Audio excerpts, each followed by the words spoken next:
IVM.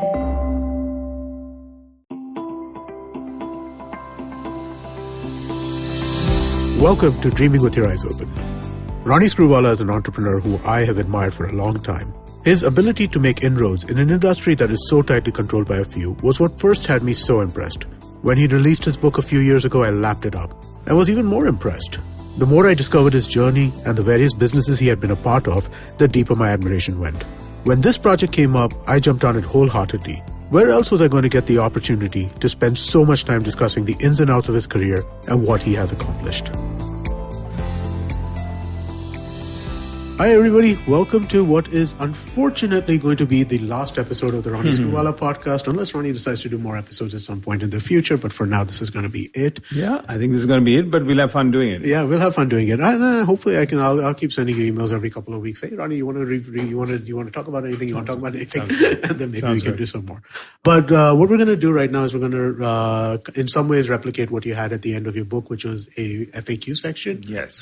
And what we did is we asked a bunch of listeners for questions that they would be. And we asked a number of listeners for questions for them to submit questions. Nice. And we selected a number of questions from the listeners. And then following that, we also asked a lot of the hosts on the podcast network if they had questions which they would like to ask you. And so then we'll go through those as well. Sounds good. Right? Okay. So the first question that we have is from Atharva Rajput. His question is, in the movie business, while selecting scripts to produce, how do you assess the artistic merit versus how financially beneficial a film will be? Well, there's no versus, firstly. I think, artistic merits is a bit of a cliche. So I would say at the core is the storytelling. If it appeals and if it's a story that needs to be told or must be told, and you feel strongly about that, the next step is the director's vision. Mm-hmm. If those two are right, the financial feasibility comes up in a different context, because that is a combination of, what's the cost, like anything else you would do with a product. So it's nothing very unique about the creative field that you wouldn't do when you're doing a product or a service. You'd figure out what your USP is, what stands out, and then you'd cost it. You'd back it with the vision. In this case, it is, what's the cost, what's the director's vision, and what's the cast. Mm-hmm. And then who's your target audience for the entire one? Right. And I think that all has to add up. Because the idea is not, I'm going to make something epic and I hope everyone will come and love and see it, because that's an indulgence. Right. Hey, that's interesting. So basically you're saying how Bollywood used to be in the 60s as an indulgence. Yeah. Sometimes it's there in 2019 and 20 also. Okay. All right. The next question we have is from Suresh Patel. Suresh is asking, entrepreneurship and startups are still seen as going off the beaten path in India. You have mentioned the need for many more entrepreneurs. How do you think we can achieve this from school and college so that it's ingrained from a young age? Yeah, I think it's a very good question, because I think it is something that we need to have in our DNA. Mm-hmm. First generation entrepreneurship in this country is not. Family businesses have been. Right. And then, starting up these very small businesses have been, is the one. But if you really core of entrepreneurship is you're going to create 100 jobs, 1,000 jobs, 2,000 jobs, start looking at scale. So school and college is a great way to start, because it's like, career counseling that you're in school, and what do you want to figure out when you want to grow up. So I think the grounding of a DNA that goes into entrepreneurship is going to be very, very important. Do you think the minute it gets into a syllabus also, you get a lot of parental support, because then they feel, you're socializing the rest of your family also on it, because that's the other resistance that most people find. Do you think coursework is more effective, or project-based stuff, or a combination of it all? Or? I think at that stage, just talking about it and becoming more aware of it and just letting it enter your left side of the brain is in itself good enough. Okay. Rather than there doesn't need to be a reason for you need to put it under regiment at that time. Okay. All right. Great. The next question we have is from Rohit Batan. Do you think we still have a Western fixation when it comes to business and entrepreneurship? I'd like to say yes so far, unfortunately, in many aspects, primarily because we always have that context to that. But having said that, I must say that more and more people I meet today in entrepreneurs, they're very, very proud of their local innovations for local markets. And they realize that if there's the lookalike ones that will always be there. But a lot of people today are finding local solutions for local problems that exist in countries which may be unique for India. So I think the only problem is they're the unsung heroes. Okay. They're not getting the media attention. They're not getting the funding. Okay. They don't get the marketing support. They don't get the right mentorship. So therefore, it's not a multiplying effect. It's not inspirational, therefore, to do something, which may be off the beaten path. And that's where really the challenge is. Do you have an example that you've seen that you think is particularly interesting? Yeah, I mean, I think we work in the social sector, and I think, finding people who are finding solutions and innovations in water, right, or waste management are not glamorous things. Right. But there is an entire segment that's looking after them. And I think they're building good, strong businesses. Okay. All right. That's cool. All right. This next question is from Anjali Bhatti. Hi, Ronnie, sir. I heard you on Cyrus's podcast where you mentioned whoever's in power doesn't affect the affluent or business people. I had a counter question to this. Don't you think governments instead use entrepreneurs and businessmen to their advantage without actually making things easier for them? Well, I think it's up to you. If you're going to let anyone, forget about politicians or government, take advantage of you, anyone take advantage of you, your customer can take advantage of you, your employees can take advantage of you, your investors can take advantage of you. So I think you need to look at inwards firstly as to what. I don't think there's anyone who can really take advantage of you, right, and use you in that context. My straight answer is no. You don't need to if you don't have to. So why are you letting yourself doing it? Right. Yeah, fair. I agree with that. Cool. This is the last listener question we have. This is from Aniket Bareja.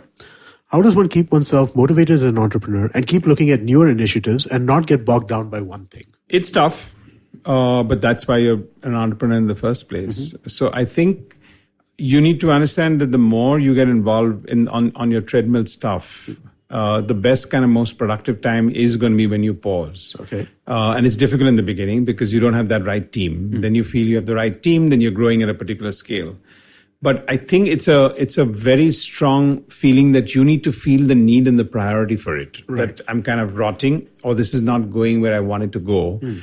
The big problem, of course, is that normally when you're starting to go downhill is the first time you get feel the need for it. Right. So, since you've asked the question, all I would say is, as difficult as it may be, if you can prioritize that, and I give my examples a lot to team members and saying, look, if you just had dengue or typhoid for 3 days, what are you going to do? You're just going to not going to be able to get out of bed, right? At that stage, you think everything's going to collapse around you, but it won't. And 3 days later, you'll come back and pick it up. Right. So if you want to find that spare time, when you get back with more clarity, you have no idea how much of more spare time you're going to have. That actually sounds really interesting because you're right. Nobody is as important as they think they are in some ways. Yeah, I think that's what. But that realization when you're on the treadmill is tough.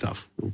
All right. That's a great place to stop this right now. We'll be back after this quick break where we're going to ask you a number of questions that have come from various hosts on the IVM Podcast Network. Yeah, sounds good. How many times have you motivated yourself to improve your sleep or lose weight or be more productive? How many times have you failed? Hi, my name is Ashton Doctor. Tune into my show, The Habit Coach Podcast, where we focus on creating small, tiny habits to improve your life instead of those big, impossible tasks. So make listening to me a habit every Monday, Wednesday, and Friday on the IVM Podcast app or ivmpodcast.com or on your favorite podcasting app. Hi, everybody. Welcome back. We're here with the second half of the FAQ from the Ronnie Screwvala Podcast. And what we're going to do now is we're going to be asking Ronnie a number of questions that have come in from hosts on the IVM Podcast Network. The first question we have is from Amit Verma, host of The Seen and the Unseen. Hi, I'm Amit Verma, host of the podcast The Seen and the Unseen. My question for you, Ronnie, is this. How much of your success do you attribute to luck? I think for me, and I've said that in my book also, I don't want to disparage and disparage things about being lucky. I think it's a massive effort for you to be able to pick up on luck. I think the effort is one of a lot of preparation. And my core is normally when you're in the right place, the right time, you're lucky. But for that, you need to do a lot of work because you need to be in multiple places to figure out that in one of those places, I'm going to be in the right place, the right time. So I think it's a lot of hard work. And I think if there are some tailwinds that have helped me get through my failures, I think it's because I've constantly been open to, it's like people say there's a wasted meeting. And I'm saying, no, I'm happy to take that meeting because I don't know what opportunity will come, not today, but tomorrow. So if I take that as symptomatic of things, it's about how open are you to be in multiple places so that you, at some stage, you can be the right place, the right time. Wow. Okay. That's extremely insightful answer to what seems like a very straightforward question. Okay. The next question we have is from Mikhail Almeida. Mikhail is one of the hosts of Water Player. Hi, I'm Mikhail Almeida, host of the Water Player podcast on the IVM network. My question for Ronnie is, how different is it motivating teams in sport and outside of sport? By which I mean motivating groups of people in entrepreneurship and a team. Are they very similar? Are they very different? I'd just like to know what you think about that. By and large, it's quite different. I mean, I think, I work with a phenomenal team of 350 people in Aswadesh Foundation, the social sector, which is not for profit, where I think the entire level of motivation is quite different because, in a sense, there's got to be a lot more empathy in what you want to do. I may have a target that somebody needs to meet that says, we should have touched 500 farmers, we should have created this kind of level of income. But if the social worker that I'm working with and my team members starts giving me a life and death story that happened there, I have to give it a patient listen. I have to figure out what the actual situations are. When I look at in a corporate world, obviously, you look at things and goal setting in a very different manner in terms of performance. I think when you're looking at sport, it's much more wearing that cap and a coach feeling. Because actually what you're doing at that point in time is you need to really encourage.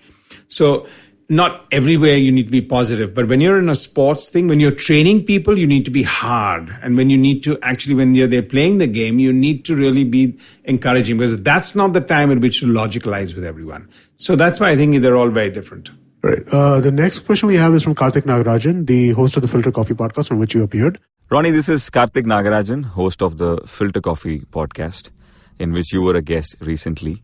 You mentioned at that point to me that a lot of people speak to you only about your successes. So I want to ask you this. What is your most favorite failure?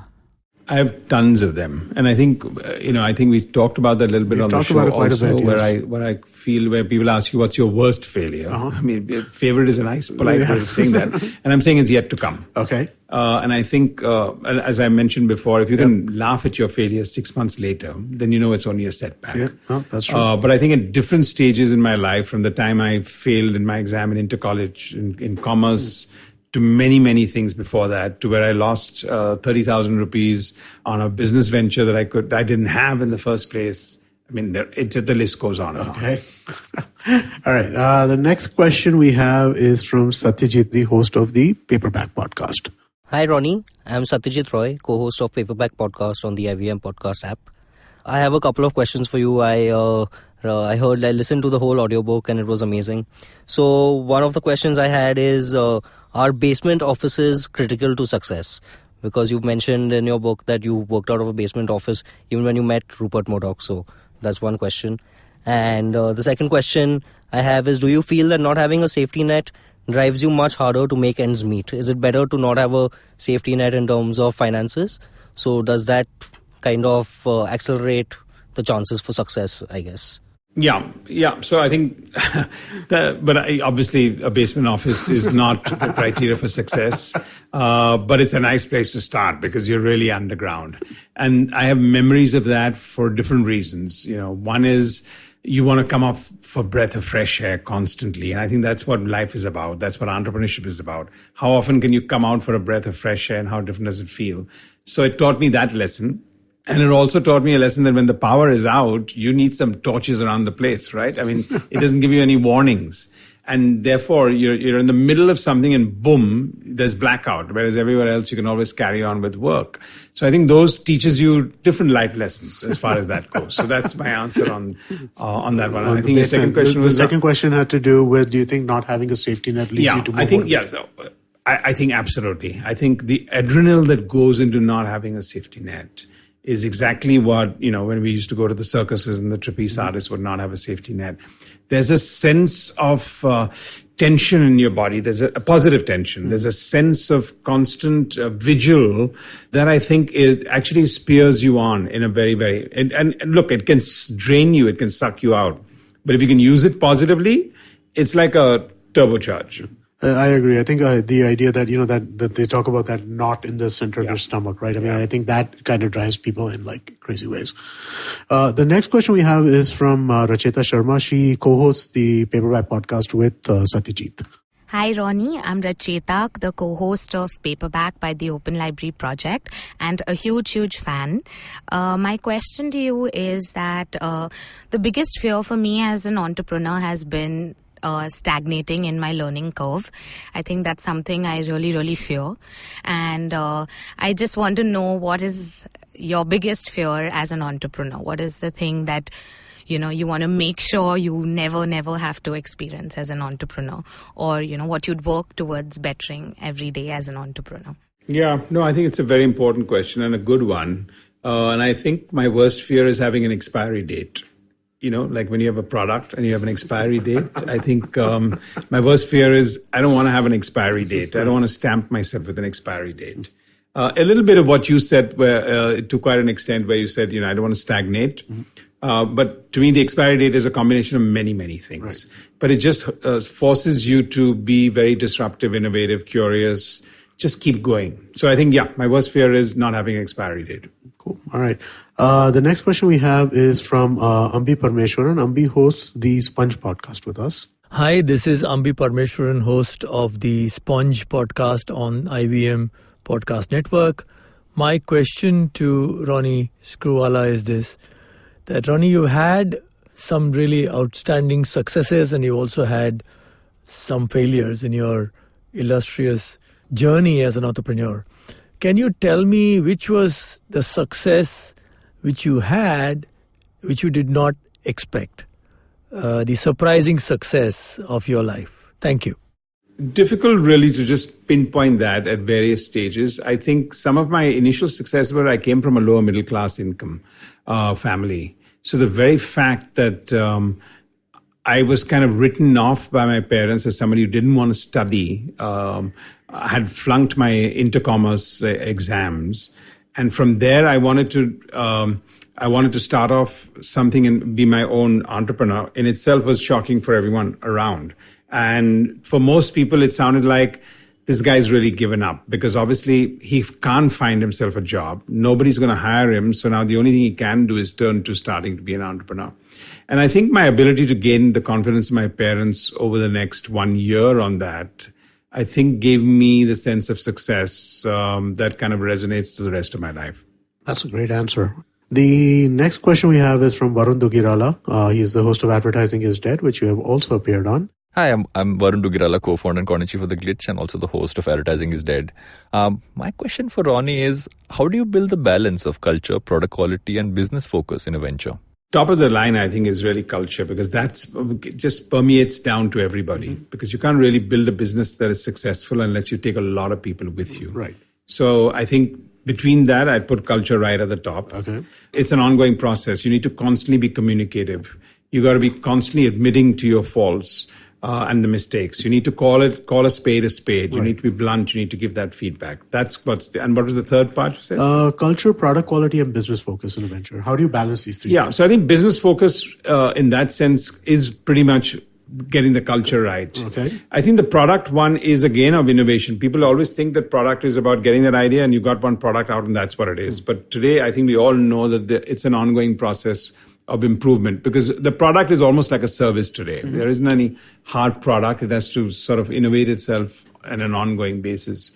So I can't say I find such a strong correlation right now between the three words that you've asked me, but I think, I'd put culture right at top, because then you can drive things around. All right, cool. So the next question we have is from Anupam Gupta. He's the host of the Paisa Vaisa show.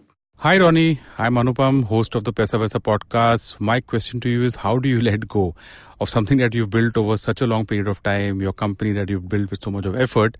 And I'm sure that, you would know about this since you've sold a very big company as part of your career. Help me with that. How does one let go? How does one sell such a big venture that you've built over a long period of time?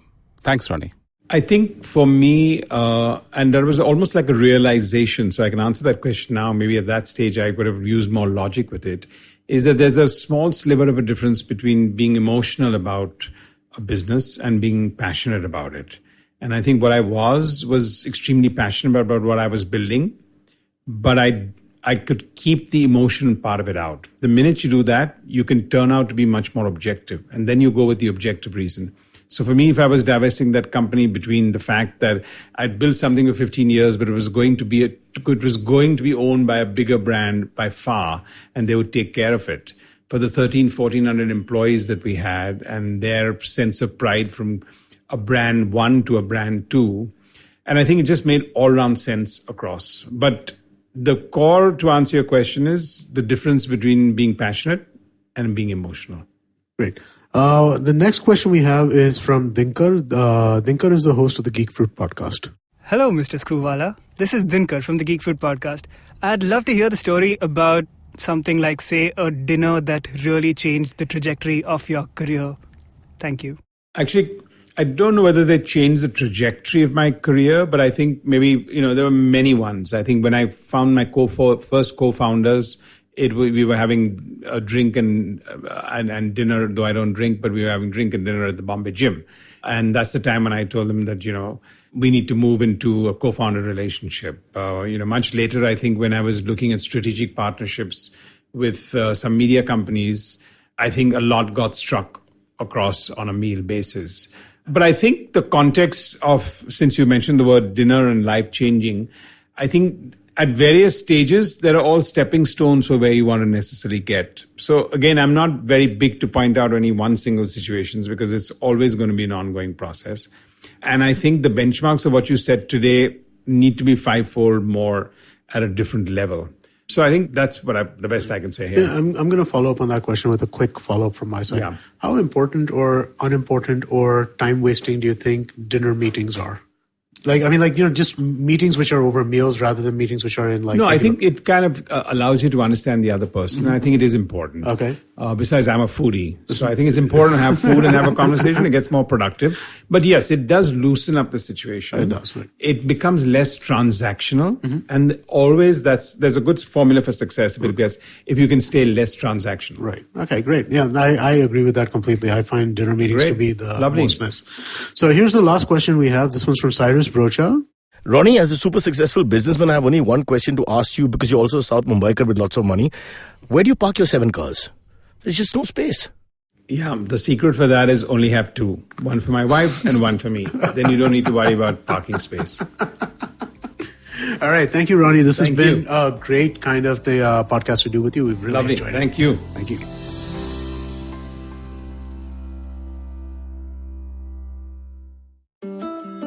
Hey guys, this is me, Eva Bhatt, your host for the podcast 9XM Soundcast. This podcast is produced by India's largest music network, 9X Media. We have been catering music and you have been enjoying. And now we bring you a podcast where music inspires. Every week, I interact with some of the best minds from the music industry to understand their creative discipline. Every new episode will feature artists who will share inspiring notes from their journey, some valuable tips for budding artists. So do subscribe to the podcast where music inspires. Enjoy a brand new episode of 9XM Soundcast every Tuesday on IVM Podcast app or website or wherever you get your podcast from. This is the amazing story of something awesome. Once Chuck decided to start a podcast. And so he did. The end. Okay, that was a crappy story.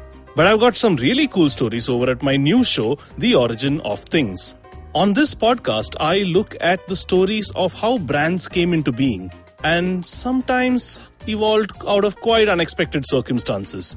And to make it really fun, I reveal the name of the brand and sometimes a category only at the very end. The show is 5 to 7 minutes per episode and perfect for trivia junkies and brand nerds, especially those with short attention spans.